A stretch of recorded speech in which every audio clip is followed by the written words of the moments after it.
Bonjour à tous, bienvenue. Du coup, je vais commencer par vous poser une question et un sujet un petit peu contentieux. L'infini, d'après vous, est-ce un mythe ou une réalité? Qui pense que c'est un mythe? Qui pense que c'est une réalité? Waouh, beaucoup de gens pensent que c'est une réalité. Euh, on va essayer de tracer, on va voir un peu historiquement ce que les gens ont pensé et voir où est-ce que ça peut nous mener. En fait, il y a plusieurs questions qui se posent quand on pense à l'infini. Il y a l'infiniment grand, il y a l'infiniment petit, il y a l'infini physique, il y a l'infini mathématique. Et on va commencer par l'infiniment petit physique, avec un débat entre... voilà. En fait, cette présentation, ça va être assez simple. À chaque fois, il va y avoir deux photos. À gauche, il y a un mec qui pense que l'infini n'existe pas. Donc, un ennemi pour vous, puisque vous pensez qu'il existe. Et de l'autre côté, donc à gauche, l'infini n'existe pas. À droite, l'infini existe. Donc, c'est votre supporter, normalement. Et du coup, vous êtes du côté d'Aristote. Donc, Aristote pensait en tout cas que l'infiniment petit de la matière existait. C'est-à-dire qu'on pouvait couper la matière indéfiniment. Il pensait que la matière était composée de 4 éléments, l'eau, la terre, l'air et le feu.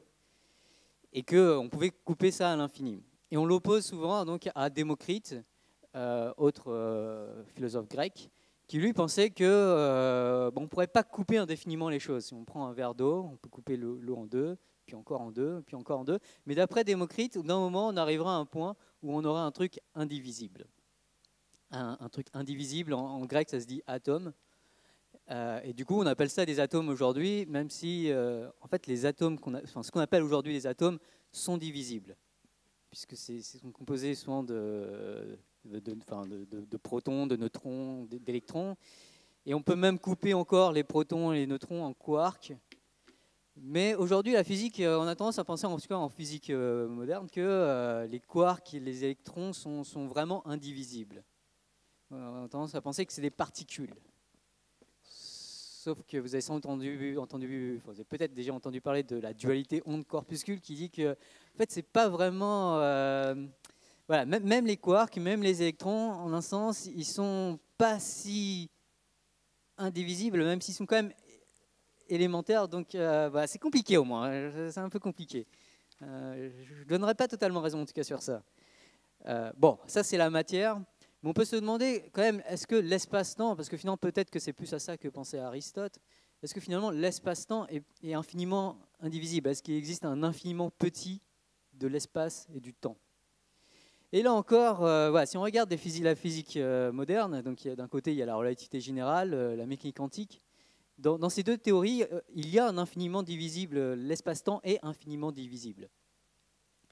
Mais ce qui est bizarre, c'est que quand on cherche à combiner ces deux théories, on obtient des théories un peu bizarres, là, les théories des cordes ou la gravité quantique à boucle. Et là, on obtient encore des trucs assez bizarres où l'espace-temps, c'est pas clair qu'il soit infiniment divisible. Il y aura peut-être des morceaux d'espace-temps indivisibles, des espèces de quantas d'espace-temps, notamment en gravité quantique à boucle. Bref, l'infiniment petit en physique, c'est pas simple. Qu'en est-il de l'infiniment grand? Donc là, je vais commencer à gauche avec Archimède. Qui, pour lui, l'univers était pas infiniment grand, était relativement... voilà. Et il y a de très beaux arguments pour ça. C'est vraiment pas une idée stupide du tout.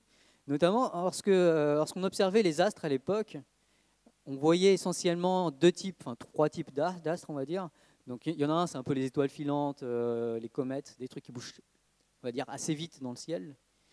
Après, on avait d'autres astres qui bougeaient peut-être plus lentement, donc on appelait ça des planètes. Donc, par exemple, Mars, Vénus, Mercure, Jupiter, Saturne, la Lune, le Soleil. À l'époque, on voyait ces points bouger, ces points lumineux bouger dans le ciel. Et ce qui était assez remarquable, c'est que tous ces objets, toutes ces planètes, on pouvait aussi estimer la distance par rapport à nous. Et à chaque fois, on tombait sur à peu près le même ordre de grandeur. C'était à peu près de l'ordre de grandeur de l'unité astronomique. Donc on avait tous ces objets qui étaient à quelques unités astronomiques de nous.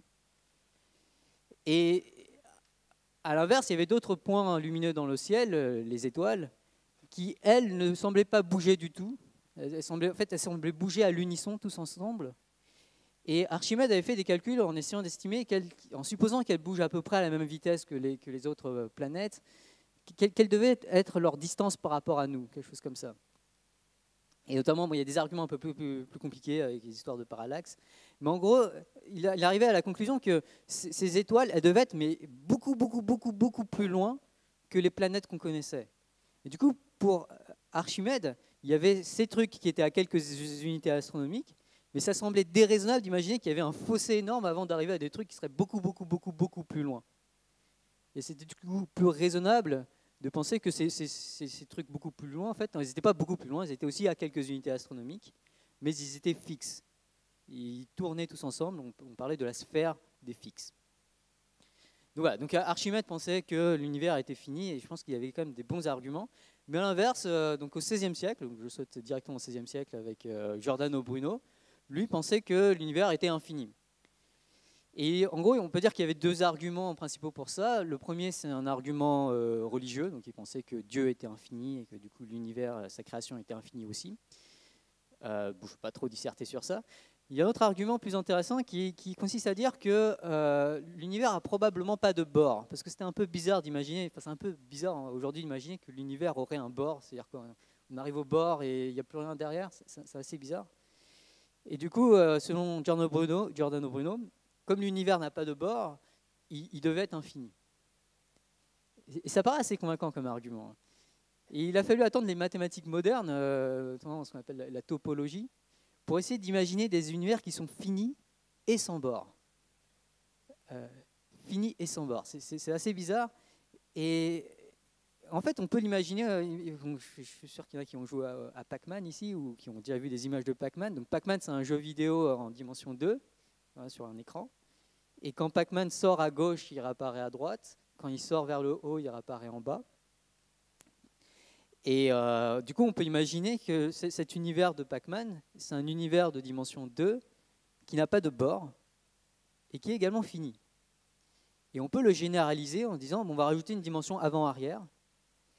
Et donc si on a une espèce de cube, vous imaginez un cube, mais lorsque vous sortez par une face, vous réapparaissez sur l'autre face à l'opposé. Et là, comme ça, je viens de construire en fait un univers fini et sans bord, ce qu'on appelle le Thor de dimension 3. Donc voilà, donc finalement l'argument de Bruno n'est pas si convaincant. Et aujourd'hui, je ne vais pas rentrer dans la physique moderne parce qu'il y a beaucoup de choses à dire, mais la question est encore en suspens. Est-ce que l'univers est infini en taille? Voilà, c'est compliqué et c'est même pas clair qu'on puisse avoir des données qui permettent de vraiment dire que c'est plutôt infini ou plutôt pas infini. Voilà, l'infini physique, c'est compliqué. Qu'en est-il de l'infini mathématique? Alors là, je vais parler à nouveau de l'infiniment petit, mathématique cette fois, qui pendant longtemps a été un peu rejeté. Également lié à des histoires religieuses, parce que notamment l'Église, à l'époque, autour du XVIe siècle, voulait asseoir son autorité et il voulait du coup présenter des choses qu'elle savait véritablement vraies. Et les trucs véritablement vrais de l'époque, c'était la géométrie d'Euclide. À l'époque, faire des mathématiques, c'est faire de la géométrie. Il y a cette citation de Platon qui disait que nul n'entre ici s'il ne connaît pas la géométrie. Enfin, la géométrie, c'était vraiment les mathématiques. Et la géométrie de l'époque était sans infiniment petit. Il n'y avait pas d'infiniment petit, c'était la géométrie d'Euclide.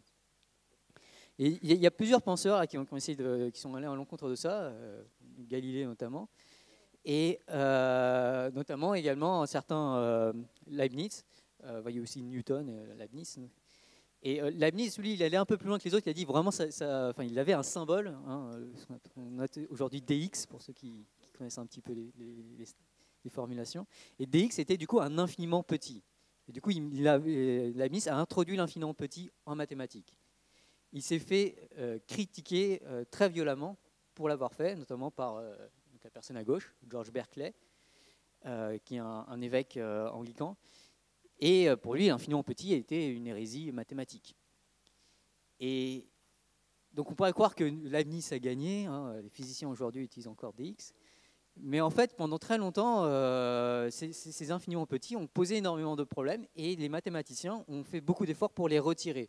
Donc il y a des mathématiciens très connus, Gauss, Niels Abel ou encore Cauchy, Weierstrass, Bolzano, et pas mal de mathématiciens, en fait, ont construit toute une mathématique qui permettait de faire tout ce que Leibniz faisait, mais sans les infiniment petits de Leibniz.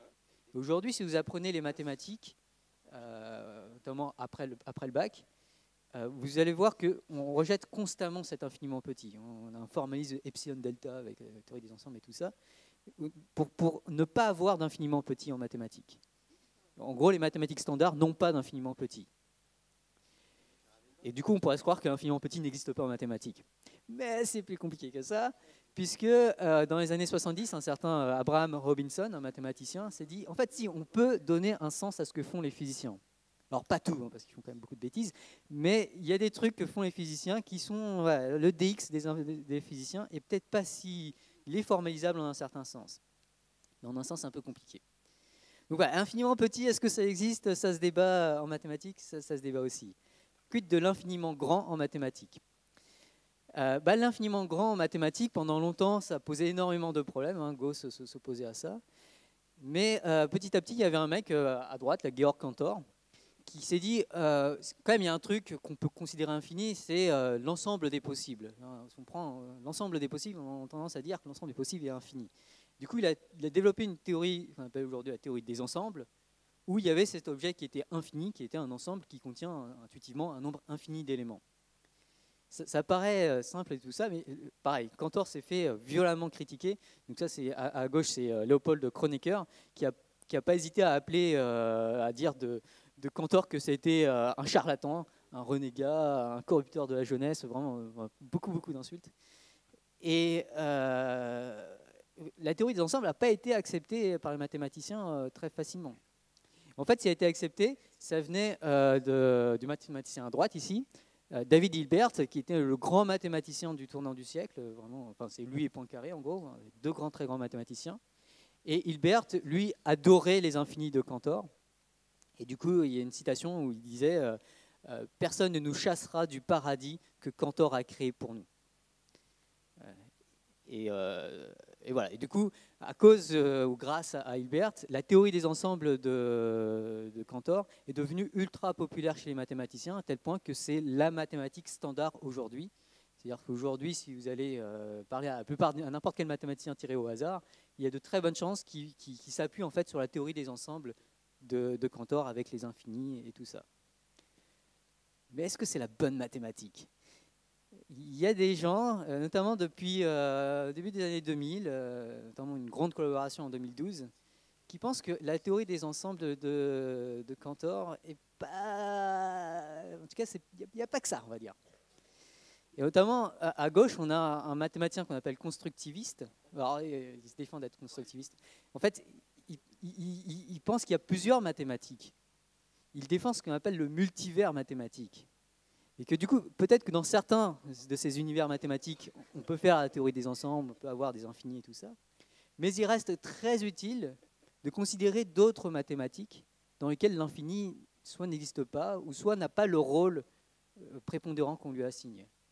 Notamment, il y a une mathématique qu'on appelle la mathématique constructiviste, qui s'intéresse beaucoup à ce qu'on peut construire.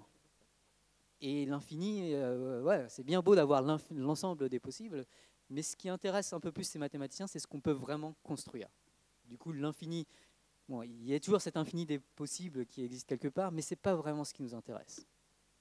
En tout cas, il y a une super citation d'Andrzej Bauer qui disait « Libérons-nous du paradis de Cantor dans lequel Hilbert nous a enfermés. »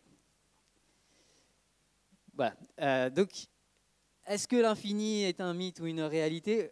J'ai envie de dire, au moins, c'est compliqué. Je pense qu'il n'y a pas une réponse si simple à ça. Et je vais finir quand même avec la réponse qui me semble intéressante. Je ne sais pas si elle est vraie, mais je la trouve intéressante. C'est-à-dire que ce soit un mythe ou une réalité, on peut au moins s'accorder sur le fait que ce soit un mythe utile. Et qu'aujourd'hui, les mathématiciens, en tout cas moi, même si je suis pas très... j'aurais tendance à dire que c'est plutôt un mythe, je reconnais très volontiers que c'est un mythe extrêmement utile et que ce serait très compliqué de faire des mathématiques sans. Merci.